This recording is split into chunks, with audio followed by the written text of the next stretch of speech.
Jaime, comentame cuando estemos grabando. Está grabando ya. Deberían haber recibido la notificación. Bien. Bueno, entonces empezamos con el webinar de hoy. Es un gran gusto presentar a Mariano, eh, a, a los y las que conozco personalmente desde hace varios años, así que es muy especial estar presentándolo en este momento. Así que bueno, brevemente, Mariano es ingeniero en electrónica, titulado en la Universidad Nacional de Córdoba y especialista en ingeniería en calidad de la Universidad Tecnológica Nacional de Córdoba. También posee un entrenamiento en dirección de proyectos por el PMI y es certificado como Scrum Master. Mariano es actualmente responsable de Assembly Integration y Test a nivel misión del proyecto Sabiamar, actualmente comenzando la fase D, y en el pasado ha tenido numerosos roles en proyectos espaciales, tales como responsable de B&B de proyectos SAOCOM 1B, ingeniero de vuelo del proyecto SAOCOM 1A, coordinador de operaciones de lanzamiento del proyecto VEX 1 y responsable de operaciones en el proyecto SACDE. Y la presentación, en principio ya conocen el tema, así que yo diría por temas de tiempo ir directamente a la charla de Mariano. Así que Mariano, todo tuyo. Bueno, Bienvenido y gracias por aceptar la invitación. bueno, gracias Adrián, Jaime por la invitación, gracias por la presentación. Bueno, vamos directo al grano, entonces. Bueno, te lo vamos a pasar, ya lo mencionaste, simplemente decir que ahí está mi dirección de correo y mi LinkedIn para contactarme, cualquier duda, consulta o simplemente para interiorizarse sobre estos temas u otros, pueden contactarme por esas vías. Bueno, el contenido de la presentación consta básicamente de dos partes, una en donde vamos a hablar de los estándares que usamos para los procesos de verificación, en particular para el proyecto SAOCOM. En esa oportunidad usamos los estándares de Europa, que son la SSS, que básicamente es un estándar, una iniciativa europea para crear estándares para proyectos espaciales. Eso vamos a estar viendo. Una introducción básica sobre la misión SAOCOM, para que entiendan de qué se trata también esta misión. Cómo encaramos el plan de verificación de la misión, y en particular hablar de dos casos particulares de este proceso de validación. Uno en el caso del despliegue de la antena del instrumento SAR, que es una parte importante y un hito importante, el despliegue en vuelo, es algo bastante crítico. Y el caso número 2, los end-to-end tests a nivel sistema y a nivel misión. Y bueno, finalmente unas breves conclusiones. Como les decía, este estándar es una iniciativa europea que crea un set de estándares que son coherentes y amigables para ser usados en proyectos espaciales. Esta es una imagen de la página web de la organización, pueden visitarla, recorrerla, incluso registrándose se pueden descargar todos los estándares, las notas técnicas, los manuales, usar un poco sobre el contenido. También hay cursos que entiendo yo que, no sé si se hace alguna validación extra de quien lo solicita, pero en mi caso me registré y pude acceder a algunos de los cursos que están muy buenos. Así que los invito a recorrer esa web. En particular, este estándar tiene distintas disciplinas que se muestran en este slide, las cuales, digamos, sufren un constante proceso de revisión. Estos procesos los van mostrando en la página con documentación que se va generando a partir de estas revisiones. Como ven, hay un segmento dedicado a la descripción de sistemas, a la gestión de proyectos, aseguramiento de productos espaciales, ingeniería espacial, sustentabilidad en el espacio. Y bueno, dentro de cada una de estas se desglosa en múltiples disciplinas. Y a su vez, cada una de ellas tiene asociado determinados estándares, ¿no?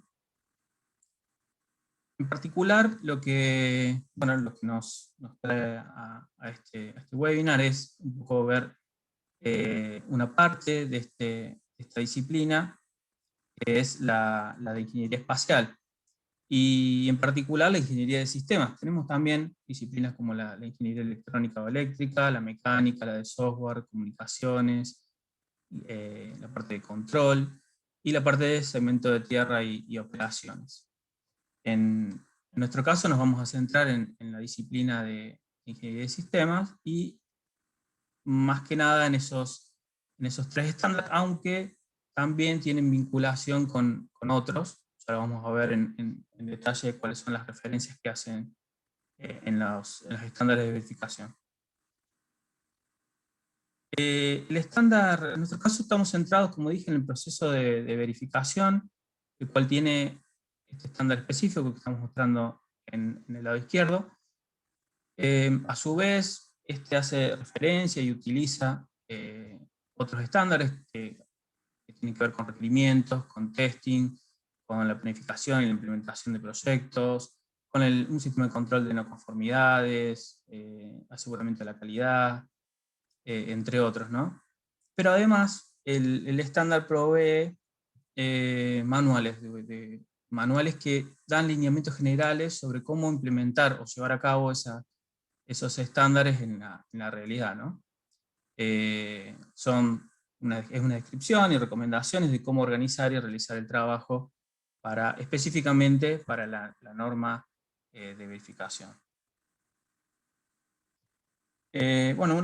Esto, digamos, lo traigo a colación del webinar anterior de Jaime, respecto a la diferenciación que hay con validación y verificación. Siempre se plantea cuál es la diferencia entre estas dos cosas. Y bueno, básicamente la verificación se refiere a si un producto cumple con los requisitos que se le imponen, mientras que la validación aborda a si el producto satisface las necesidades de sus usuarios. Por eso esas dos frases que creo que están correctamente definidas. Ahora otra acotación que tiene que ver con que el estándar no exige, el estándar de verificación no exige la necesidad de un programa separado de validación para productos espaciales. Esto es porque se entiende que en los requisitos ya poseen información y solicitan al sistema que hagan atención a lo que el usuario solicita. Es decir, la validación separada está aceptada, pero se infiere que en la verificación se está haciendo también la validación.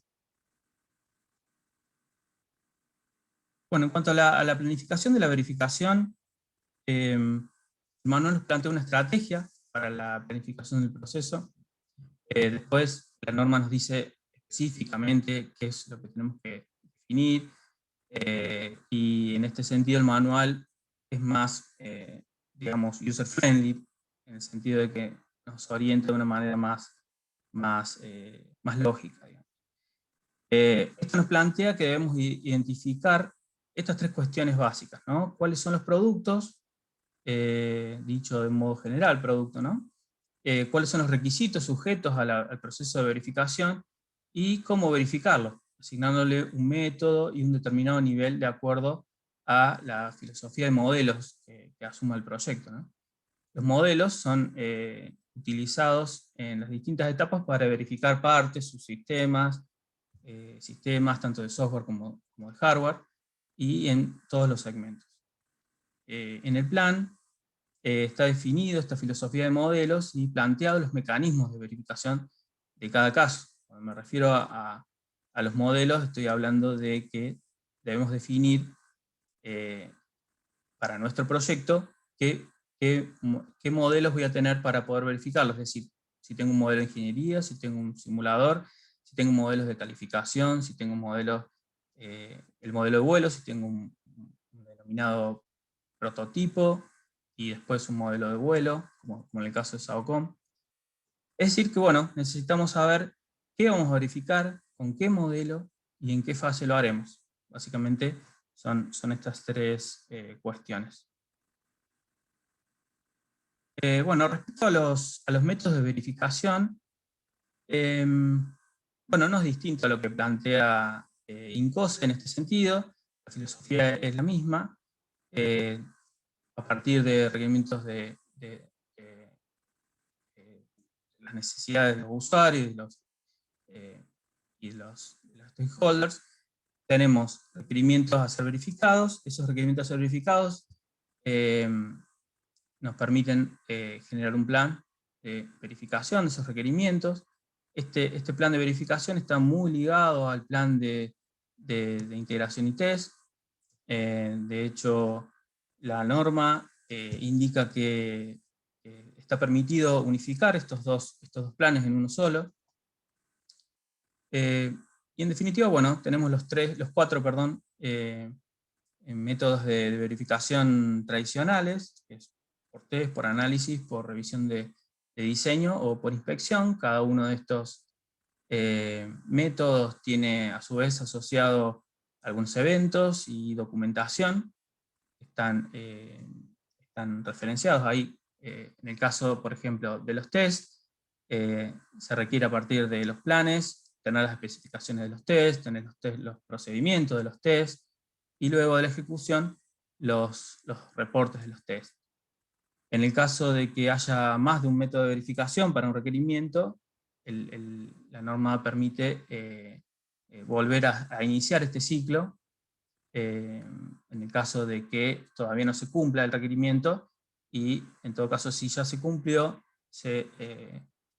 esto se documenta en el documento de verificación de control de verificación, la BCD, que ya vamos a ver de qué se trata. Bueno, las fases del proceso de verificación, bueno, tenemos en la parte de arriba, tenemos las fases o el ciclo de vida de un proyecto satelital. En general están abarcados por estas fases, y este es las fases del proceso de verificación que vamos a observar en todo este tipo de proyectos, y en particular nos vamos a centrar en dos casos que están íntimamente relacionados con la fase D y E. Uno en la fase de producción, en la parte final de la fase de producción, cuando se hacen los test de validación de sistema, y en la parte final de la fase de utilización, en donde se hacen verificaciones en órbita. Esto también está asociado con diferentes hitos a nivel de proyecto y sus revisiones particulares. Esto también está definido en la norma y está especificado acá sería la M10, la norma que especifica los milestones de los proyectos. Dicho esto, y como comenté recién, existe una especie de matriz de control de verificación en donde vamos a ir introduciendo información. Tienen que estar, por supuesto, todos los requerimientos de sistema, todos los requerimientos de todos los niveles, y en particular vamos a estar incluyendo un montón de información que hace referencia, bueno, al ID que tiene ese requerimiento, si hubo un desvío o un cambio o un waiver, los distintos métodos y niveles a utilizar para la verificación, documentación relativa a la verificación, pueden ser reportes en el caso de test, en realidad hay reportes en los 4 tipos de casos y de métodos. Vamos a estar poniendo toda la información respecto a otra documentación que sea relevante como información adicional, algunos comentarios y finalmente una aprobación de los usuarios, y en particular si es el mismo proyecto, la aprobación del jefe del proyecto, ¿no? En cuanto a la documentación de verificación, se documentan básicamente a través de un conjunto específico de documentos. muchos de esos se presentan al inicio de la ejecución del plan de BIB. Además del plan, se presenta el plan de integración y test, la matriz de control y verificación, se presentan las especificaciones de los tests, los procedimientos, y una vez realizados estos tests o diferentes métodos de verificación, sus reportes correspondientes, ¿no? Además, en distintas instancias se pueden acompañar con documentación adicional, como el paquete de ítems de configuración, la logbook, un reporte de no conformidades, manuales, distintos documentos que acompañan a los de arriba, que sí son necesarios, ¿no? Bueno, ya vamos a ver a continuación de que muchos de estos documentos se presentan en hitos específicos dentro de los planes de test, y vamos a ver cuáles son los que van en cada uno de esos hitos, ¿no? Bueno, respecto al proyecto SAOCOM, el proyecto SAOCOM básicamente consta de 2 satélites, que son gemelos, diría yo. Son satélites grandes, de 3 toneladas, que tienen una dimensión, bueno, ahí pueden ver las imágenes, pero tiene aproximadamente 35 metros cuadrados de superficie, tiene unos 30 metros de superficie radiante en su instrumento principal, que su instrumento principal se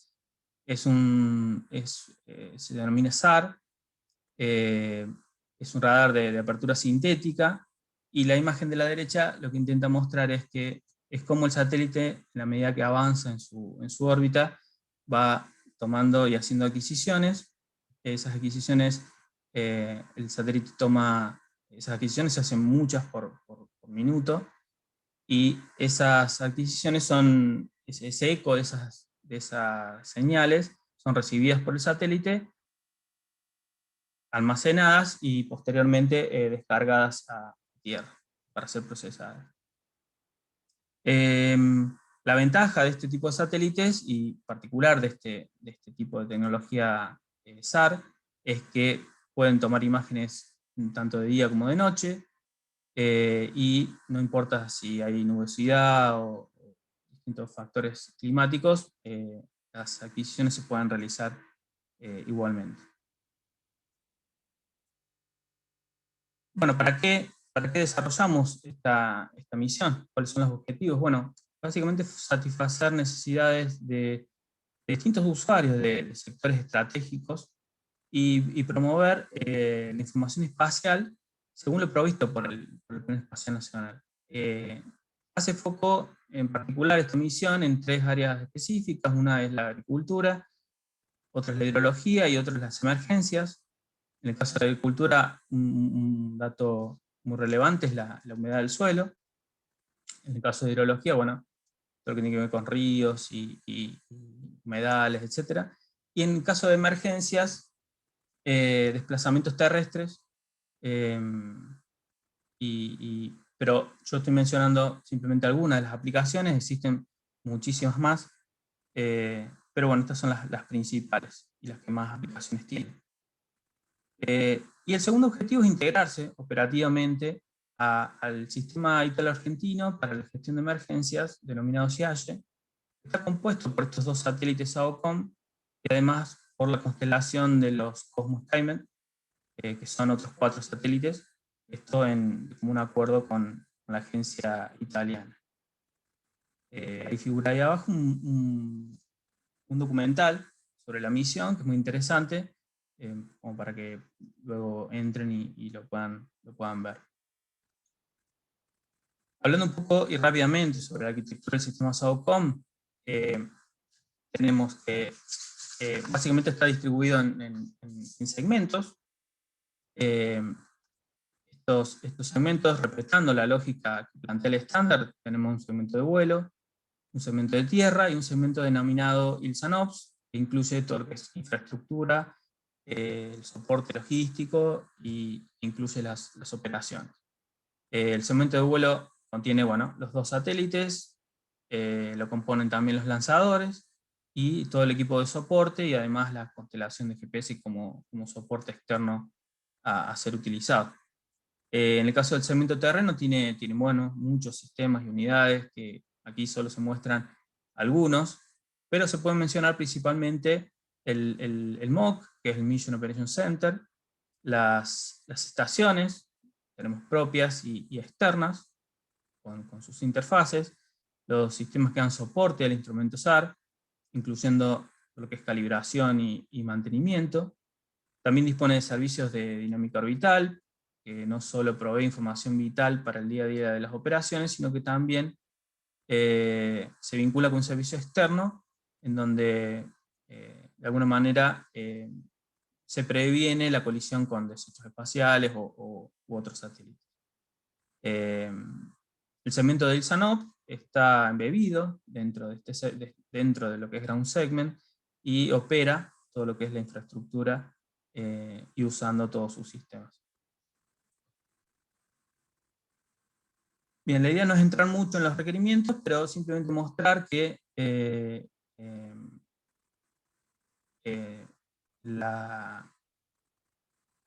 para mencionar que el árbol de requerimientos está estructurado como lo menciona la norma, y además no es distinto al planteo que realiza INCOSE en cuanto a desarrollar una manera, aunque lo desarrolla en una manera bastante similar, diría yo. Nosotros tenemos un nivel L1 y L2A, en donde tenemos los requerimientos de ciencia, de misión y de alto nivel, también los de SIAGE, obviamente, incorporados. Tenemos un nivel L2B, en donde están todos los requerimientos a nivel sistema. Un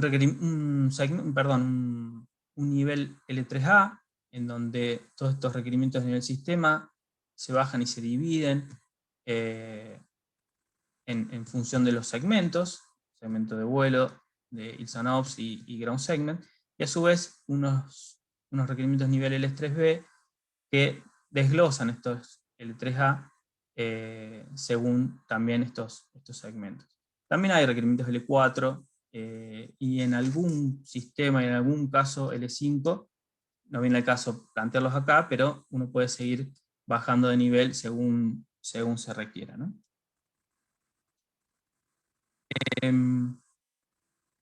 Planteamos, bueno, parecido a lo que la normativa plantea como fases y ciclo de vida de un proyecto espacial. SAOCOM mantiene esa estructura. Podemos ver aquí todas las fases y las revisiones que se fueron desarrollando, y en particular nosotros, como dije, nos vamos a situar en una etapa previa a la fase de lanzamiento.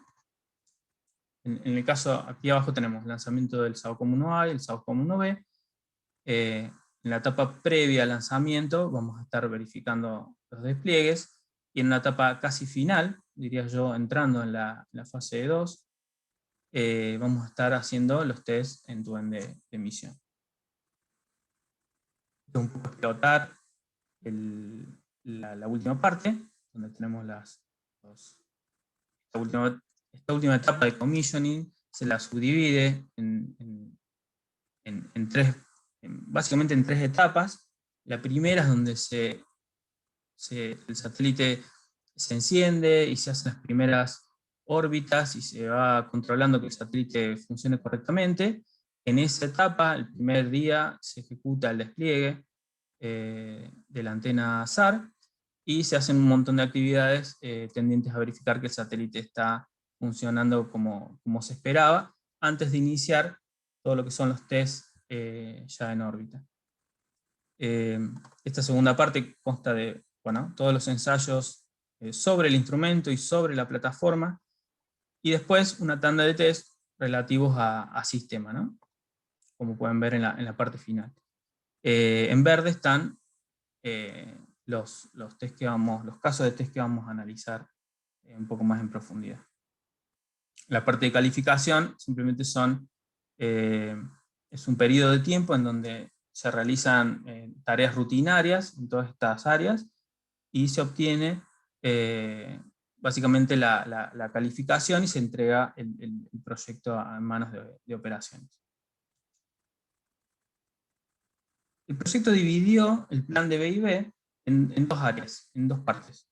Una, para hacer la parte de B&B con el satélite, nosotros decimos que es un spacecraft en tierra, y una parte de B&B hacer en vuelo. En particular, nosotros vamos a estar mirando los test de validación de sistemas en estas dos áreas, o sea, lo que denominamos SBT, y en lo que denominamos SOB, que son básicamente test que se hacen tienen que ver con ground y operaciones y no involucra el satélite. Y en segundo término vamos a estar viendo un test que se realizó a nivel de sistemas durante el commissioning, ya con el satélite en vuelo. Bueno, como dije, los dos casos de test que vamos a estar analizando, uno tiene que ver con el despliegue de la antena SAR. Es un proceso bastante crítico y que diría yo que tiene muchas más aristas hacerlo en tierra que hacerlo en vuelo, por un montón de situaciones que ya voy a comentar. Y en segundo lugar, un test end-to-end, en donde involucra absolutamente todos los sistemas de la misión, desde el catálogo donde el usuario solicita y pide una imagen, hasta que el producto es entregado al usuario, pasando obviamente por todas las etapas del sistema, ¿no? Todas los sistemas. Vamos a ir directamente al caso 1. Como les dije, la validación consistió en dos etapas, debido a que no era factible utilizar parte del sistema para testear y para validar la operación del despliegue. Entonces, en una primera etapa, en el SBT, lo que se desarrolló fueron los procedimientos para ser utilizados en el modelo de vuelo. Para esto yo involucro acá el simulador porque primero lo que hicimos fue realizar una serie de test preliminares para validar esos procedimientos y además depurar sistemas, configuraciones y demás. Pero bueno, básicamente los que están cerrados en rojo son las unidades que utilizamos, básicamente la base de datos de la misión, el flight control, que es lo que envía comando y recibe telemetría. Las estaciones terrenas, en este caso vamos a usar una extensión sola para el SBT, para vincularnos a donde el satélite estaba, que es en Bariloche, en las instalaciones de INVAP. Y vamos a usar el modelo de vuelo para hacer estos ensayos, aunque previamente, como dije, vamos a usar un simulador. Bueno, en este caso nos encontramos con la necesidad de desarrollar esos procedimientos. Además de los procedimientos, tenemos que desarrollar viewers, que son visualizadores de la información, nos permite, son nuestros ojos, digamos, respecto a lo que está pasando en el satélite. Entonces, para desarrollar esto tuvimos varios inputs. Entre estos inputs tuvimos funcionalidades ya del satélite que ya fueron verificadas. Es decir, pequeños bloques funcionales que uno luego aplica al procedimiento y hace una combinación de múltiples funcionalidades para lograr la funcionalidad completa, ¿no? Con esto me refiero a comandos, telemetría, procedimientos de bajo nivel, etc. Pero también nos encontramos con que teníamos restricciones técnicas a nivel de ground segment, a nivel de conectividad, de infraestructura, operativas, con respecto a la estación, esto que les comentaba, de que vamos a estar verificándolo solo con una extensión. Bueno, y otras restricciones respecto a flight segment, por ejemplo, la electrónica de despliegue, era una electrónica que se debía encender para hacer el despliegue, pero después debía apagarse porque no podía quedar prendida. el sistema de control debía cambiar su modo antes de hacer el despliegue y volver al modo anterior luego de terminar el despliegue. Teníamos condiciones térmicas que cumplir para poder desplegar o no. También teníamos restricciones del sistema, obviamente, programáticas, requerimientos o especificaciones de algunas partes, de algunos sistemas que estaban involucrados en el procedimiento. Y bueno, también tuvimos input de toda la documentación que el proyecto disponía para el desarrollo de estos procedimientos. Estos procedimientos se desarrollaron de manera conjunta con el área de sistemas del proyecto, con el soporte obviamente de los proveedores, de Venk, de INVAP, y de los demás proveedores que cada uno en su tema fueron alimentando estos procedimientos, que no son otra cosa que scripts que corren en un software. Bueno, aquí nos encontramos justamente en el proceso de validación, pero usando el simulador, es decir, corriendo estos procedimientos a través del flight control, usando el simulador, que a su vez el simulador fue variando en el tiempo a medida que íbamos haciendo pruebas. Veíamos que el simulador tenía algunas funcionalidades que no eran representativas de la realidad respecto al satélite, con lo cual, bueno, se pedían cambios, el simulador pasaba a tener una nueva versión, nosotros corregíamos también procedimientos, corregíamos los viewers, o sea que la validación eran ciclos constantes hasta que logramos que tanto que el simulador sea representativo como que los procedimientos sean los que necesitamos que sean, ¿no?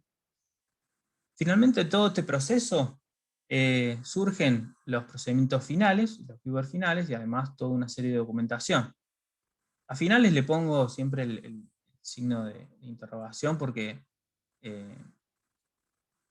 nunca nada es tan definitivo, pero en nuestro caso, por ejemplo, al final hubo pequeños cambios, pero que lo pudimos corregir sin dañar la integridad de las funcionalidades que habíamos verificado previamente, ¿no? Que eso es un problema, no invalidar el test que ya se realizó. Bueno, todo esto va a parar a la base de datos de la misión, y podemos decir que los tests ya tenemos un OK como para ir al modelo de vuelo a ser ejecutado. Esto es muy importante. En el modelo de vuelo nunca se ejecuta un procedimiento si antes no fue verificado a través de alguno de los otros modelos, y a su vez que estén todos de acuerdo, todas las partes responsables de la validación. Como dije, esta etapa recién está empezando. En realidad, luego de esos tests en el simulador, se realiza una revisión denominada TRR, Test Readiness Review, en donde es una revisión formal donde se analizan los resultados de los ensayos con el simulador, se define el plan de lo que se va a ejecutar en el modelo de vuelo. También se presenta ahí mucha de la documentación que previamente comenté que la norma citaba, y si está todo de acuerdo y no hubo problemas y se puede ir a la ejecución formal, bueno, se da el go y se hace un congelamiento de la configuración para evitar que durante el test nada cambie, digamos, y que eso repercuta en la ejecución del test. La ejecución del test se realizó, como dije, en las instalaciones en el SEATSA, en Bariloche, en las instalaciones de INVAP. Este es un poco el esquema, en donde estaba el satélite en la cámara anecoica, y bueno, todas las personas involucradas en el test, el Mission Operation Center aquí en el medio, y bueno, mayormente la dificultad general fue, en este caso, en el de la ejecución, es que nuestros procedimientos estaban dentro de un procedimiento máster, porque la mecánica y la modalidad para hacer el despliegue en tierra requiere muchas actividades previas y posteriores a cada despliegue de cada panel. Entonces, bueno, nosotros nos teníamos que acomodar a ese master procedure, y cuando nos daban el visto bueno, ejecutábamos la actividad del despliegue de cada uno de los paneles. Realizado el test, que no hace falta mencionar mucho el detalle de la ejecución, simplemente decir que en ambos casos, en el 1A y el 1B, fueron exitosos. Al finalizar esto, hay otra revisión, que es denominada TRB, y donde se realizan una revisión formal de los resultados del test en el modelo de vuelo. Y ahí se vuelve a liberar la configuración para continuar con la campaña de integración y ensayo. Bueno, aquí no me queda nada por decir, pero si se fijan, no hay mucha diferencia respecto a lo que INCOS se plantea como una secuencia para la validación y verificación. Tiene incorporación de necesidades a nivel sistema y requerimientos, lineamientos del tipo organizativo, de diseño, requerimientos en cuanto a calificación, aceptación y certificación, y eso da lugar a un criterio de éxito del test. Claramente el criterio de éxito del test es que obviamente los paneles se desplieguen, pero a su vez no tengamos ninguna complicación adicional, no tengamos no conformidades bloqueantes, etc. Pero básicamente eso da lugar a una estrategia y un método para ejecutar esta actividad. Se usa y se define y se desarrolla la actividad y los procedimientos, se ejecuta la actividad y eso se documenta y se guarda la información para proveer a los usuarios, en este caso al proyecto, proveer la información respecto a la ejecución del test. Este criterio de éxito más los datos recolectados nos dan la posibilidad de decir si el test pasó o no pasó. Con lo cual vemos hay una similitud en la forma en que se procede, ¿no? Bueno, a continuación les voy a mostrar un pequeño videíto que condensa en 1 minuto todo el despliegue. Lamentablemente no puedo, me hubiese gustado mostrar más información, más fotos, más videos, pero no puedo. Pero bueno, el despliegue más o menos se realiza así. Primero un ala, luego la otra.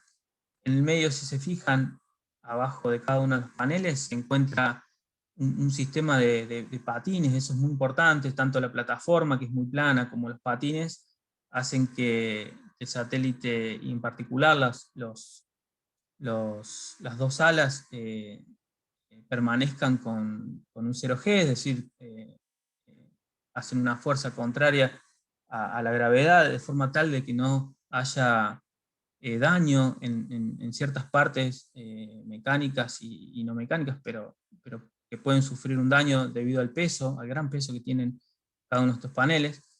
Eso en sí mismo fue una obra de ingeniería. Pero bueno, quería mostrarles un poco cómo es el despliegue, ¿no?, del satélite y cómo queda.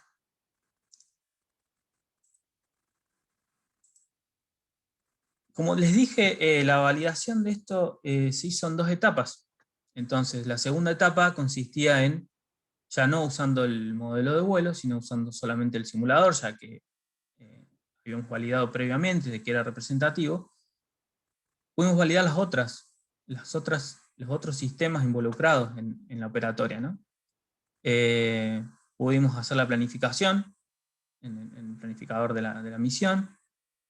Este planificador usa un plan de pasadas que ya está estipulado, es decir, uno cuando ya tiene definido el horario exacto en el cual se lanza el satélite, eso se propaga y uno puede propagarlo y puede ver en qué momento pasa por distintas estaciones, y eso es un dato que se provee al planificador, y de esta manera uno puede colocar actividades dentro de esas pasadas. También adquiere datos orbitales. De esta manera pudimos generar los scripts de pasada que contienen las funcionalidades que ya previamente validamos en el paso anterior.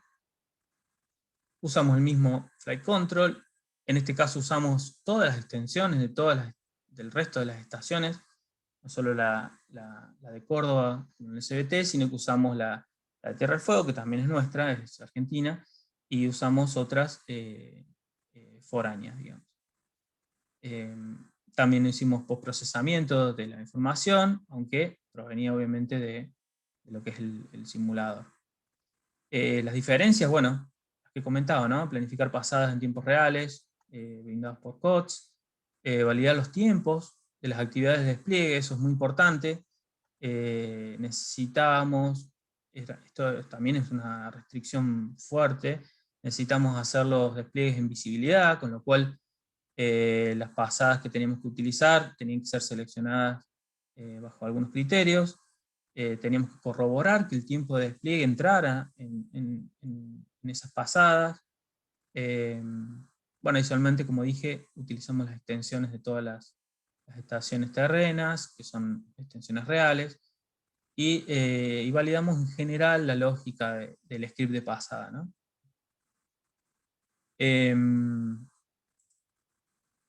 Bien, en cuanto al test anterior, creo que no me quedó nada para comentarles. Voy a pasar al caso 2, que es el test end-to-end de misión que realizamos luego de hacer toda la campaña de commissioning del SAOCOM 1B.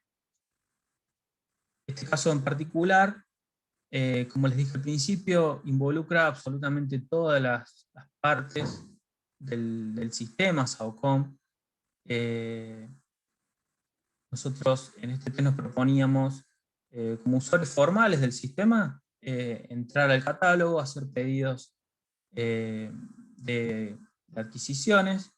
Estos pedidos se procesan por el sistema, GroundCM los procesa, genera la atención a esos pedidos, los planifica, genera una serie de cuestiones que tienen que ver específicamente con las adquisiciones, que hay que subir determinadas cuestiones al satélite.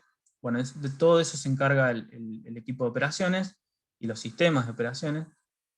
También evaluamos la performance del satélite porque lo vamos a estar pidiendo muchas adquisiciones. Queremos que el satélite trabaje a la carga más completa que pueda. Y también íbamos a estar analizando cuestiones que tienen que ver con la producción y en sus distintos niveles de producción. Finalmente, el usuario debería obtener ese producto final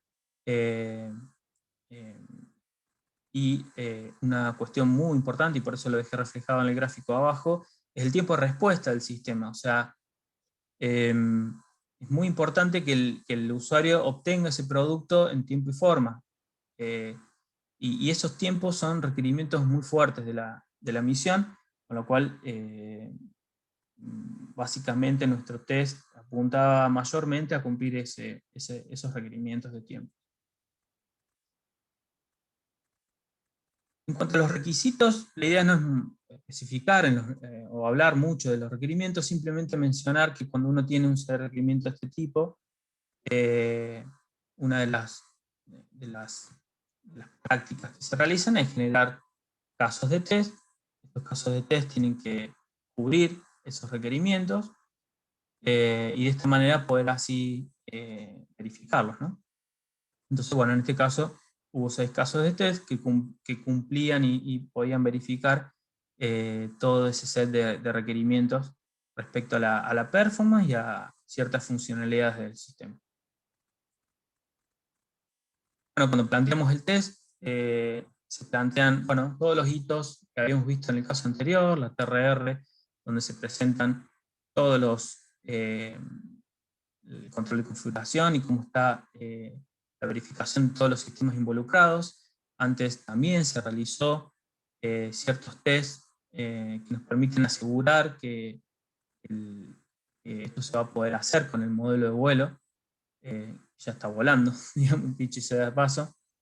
Y bueno, esto necesitó que hiciéramos un montón de verificaciones previas al test, incluso con el satélite mismo.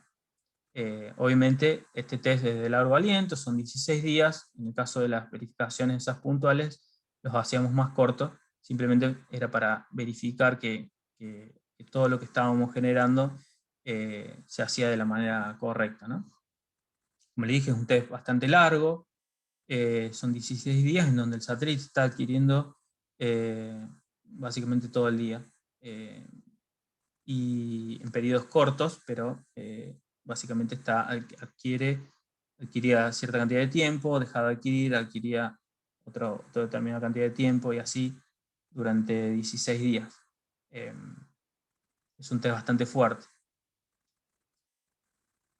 Una cosa importante es que tuvimos que desarrollar herramientas para poder realizar este test. ¿Por qué? Porque no hay suficiente cantidad de usuarios que generen una suficiente cantidad de pedidos que estrese el sistema. Entonces tuvimos que hacer una herramienta que genere los escenarios, como está arriba, una herramienta que genere e ingrese los pedidos directamente en el catálogo, y luego, bueno, se produzcan las imágenes atravesando todo el ciclo productivo hasta la publicación. También tuvimos que generar una herramienta que haga otro tipo de pedidos, porque el sistema también permite hacer descargas de imágenes que ya fueron realizadas, hacer búsquedas en el catálogo de imágenes que ya están subidas al catálogo. Y también tuvimos que generar, esto que se ve arriba a la derecha, un sistema de métricas justamente para poder analizar los datos que nos llegan de las distintas bases de datos con lo que cuenta el ground segment en realidad.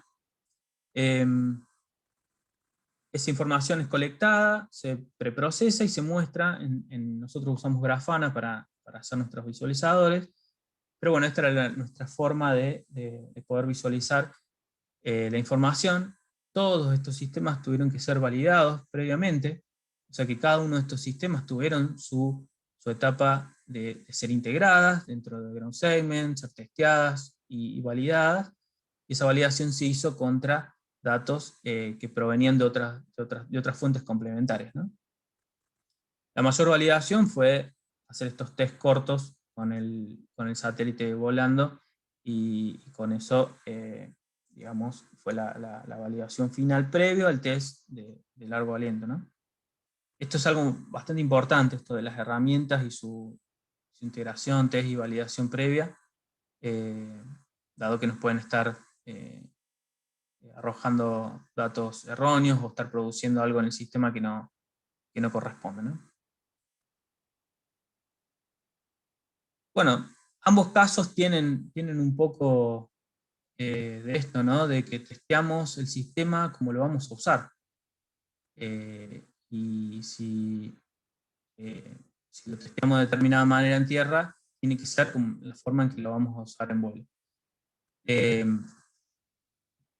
Para mí, involucrar todas las partes interesadas es fundamental, de todos los segmentos, a nivel misión, a nivel sistema, la gente de aplicaciones, la gente de atención al usuario, todos colaboraron para configurar el sistema y que anduviera como anduvo, que anduvo excelente. Acordar en conjunto todas las metodologías del test y el alcance, siempre centrados en lograr la verificación final de los requerimientos, ¿no? Que para eso hacemos estos tests. Bueno, validar los procedimientos, esto que acababa de decir, los procedimientos, los procesos, los sistemas involucrados en las condiciones y en entornos que van a ser usados, o bien utilizando sistemas representativos para tal fin, ¿no? Esto tiene que ver con la definición de modelos que hablaba al principio. En este caso usamos simulaciones, usando herramientas de software que validamos previamente, y también hicimos test cortos en entorno real. Bueno, también actualizar las configuraciones de los sistemas para alcanzar el objetivo, de manera tal que luego sean ya configuraciones operativas y no simplemente para el test, que esto también es importante. A veces uno hace un test y la configuración no es la que después se usa, con lo cual eso en nuestro caso nunca se dio lugar a que eso sea así. Y bueno, que todo el sistema obviamente esté bajo control de configuración. Eso para mí son un poco los lineamientos generales para lograr que todo ande bien. Bueno, algunos conceptos finales, lo que decía recién, alto compromiso de todas las partes interesadas, usar normas y estándares y manuales de buenas prácticas, los test en tierra como salir en vuelo, lo que acabo de hablar, de nuestra regla de oro en nuestra industria, tener un plan de BIB en consonancia con el IT plan, o en todo caso, incluir ambos planes en uno solo, como lo permite la norma. Tener sistemas verificados y validados previamente, como precondición para cada test. Tener los test preliminares exitosos, según la definición de modelos de BIB, esto como precondición siempre a la ejecución formal. Tener una matriz de control y verificación trazable en todo el ciclo de vida. Y bueno, en cuestiones de, obviamente, control de configuración, control de calidad y aseguramiento del producto, son, digo yo, soportes estratégicos de todos los planes, tanto de BIB como de IT y durante toda la ejecución del proyecto, ¿no? Desde principio a fin.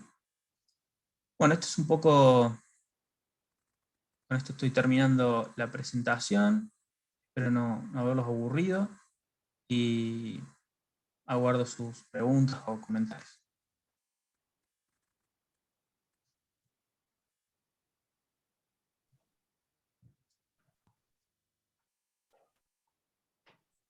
Bueno, Mariano, se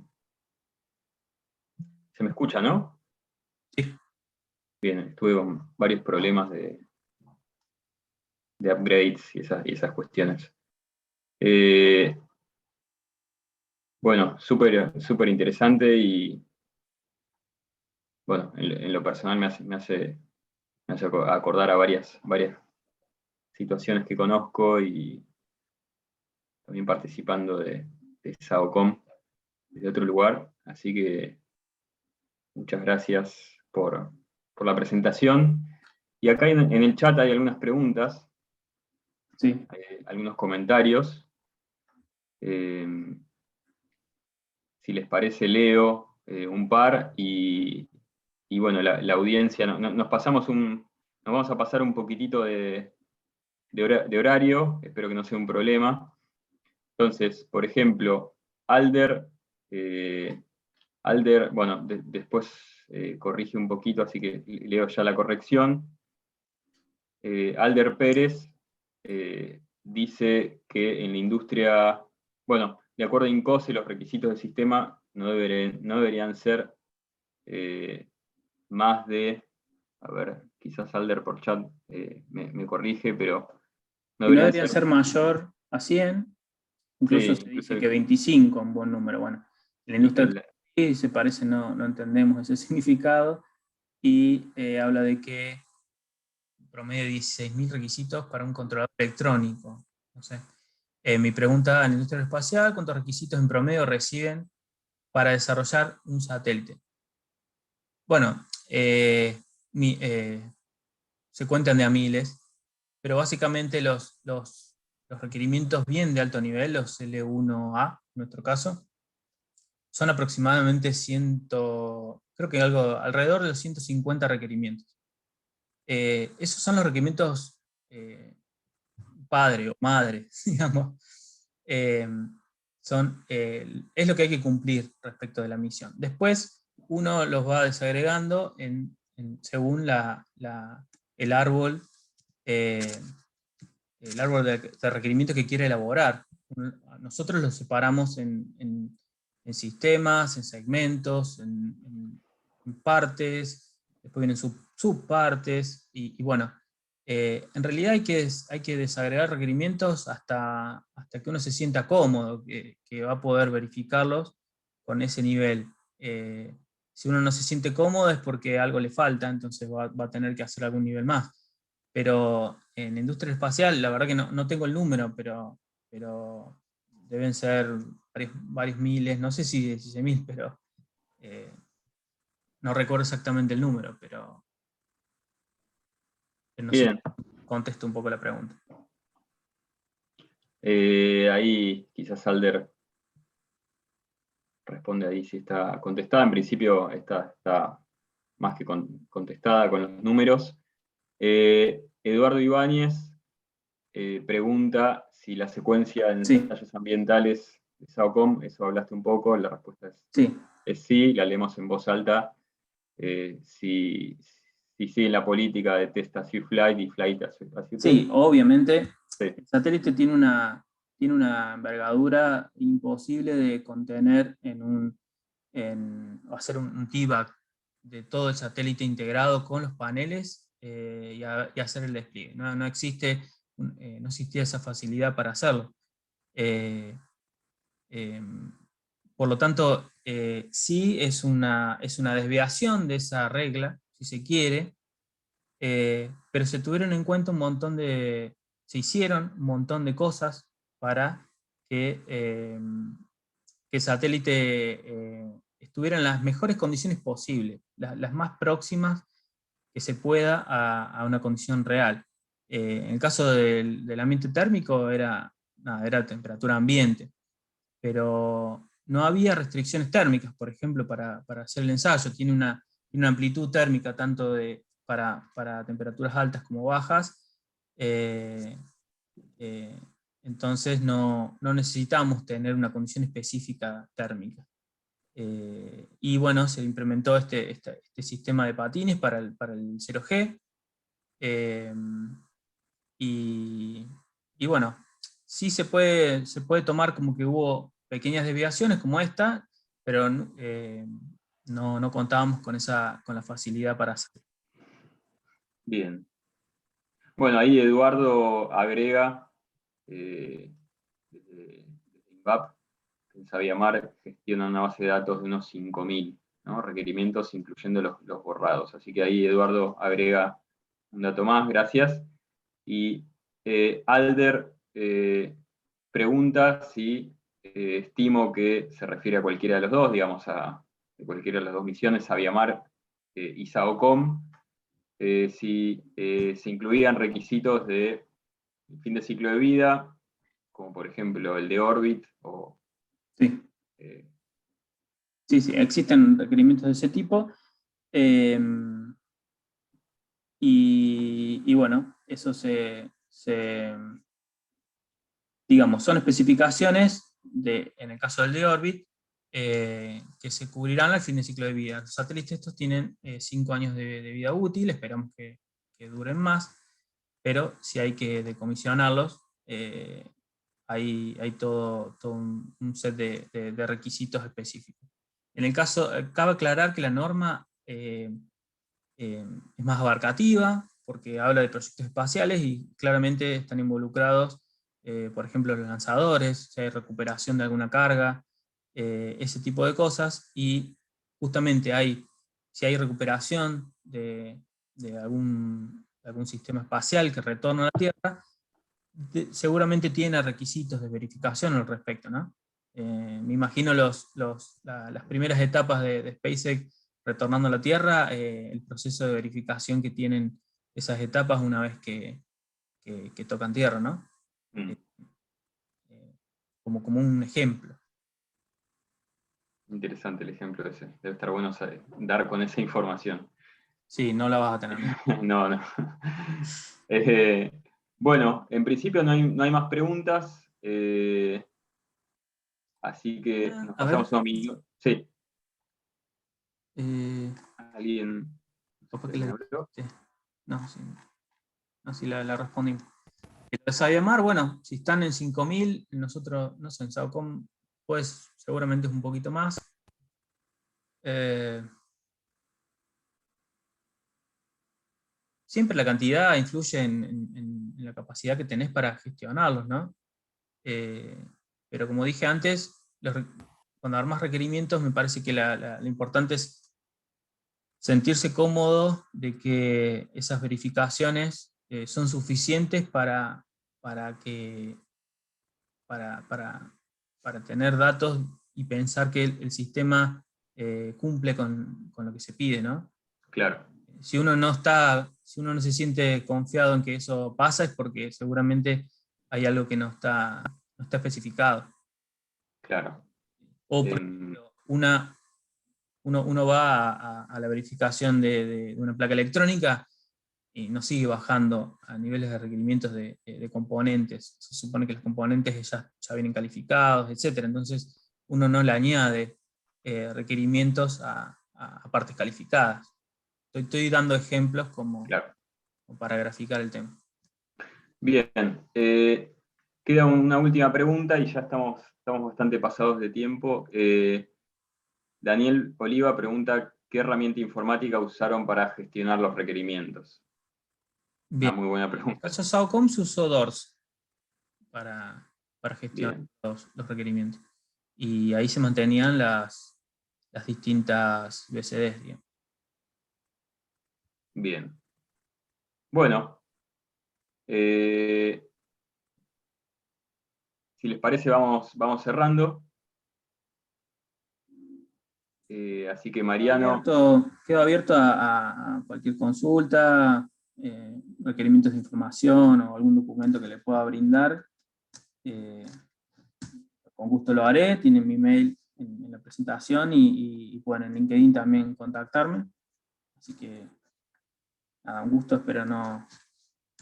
Disculpen si no fui... si mi expertise no me permitió desarrollar esto de otra manera, pero bueno, creo que en el tiempo que tuvimos pudimos abarcar los temas propuestos. Bien. Sí, de 10. Así que, Mariano, muchas gracias por el esfuerzo puesto en esta presentación. Ahí está también Jaime, que participó fuertemente de la coordinación con vos. Y bueno, y gracias a los y las participantes, oyentes, por el tiempo y por haberse sumado. Así que seguimos empujando el capítulo de INCOSE Latam. En breve estaremos anunciando la próxima reunión, el tema de la próxima reunión. Así que eso es todo y muchas gracias por sumarse.